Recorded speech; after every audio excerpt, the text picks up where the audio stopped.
Hello everyone, I am Miss Nong.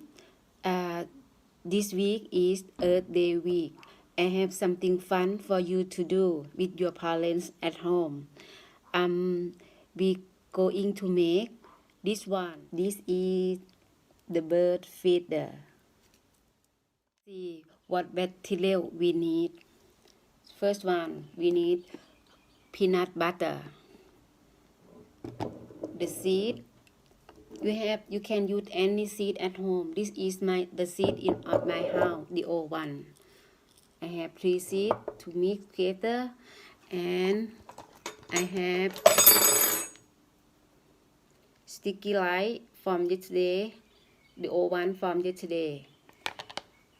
I have toilet roll, and I have the string for tie.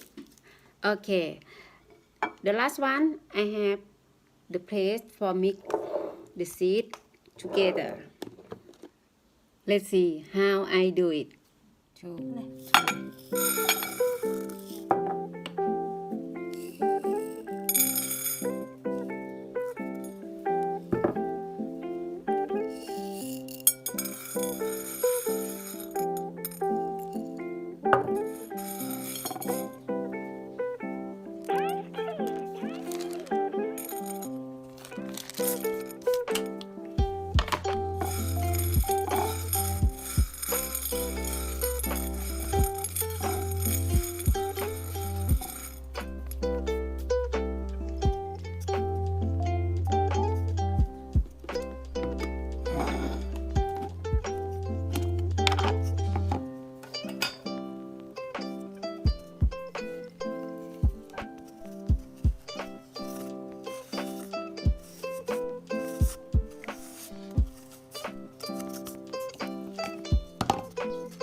Thank you for watching everyone. Bye bye.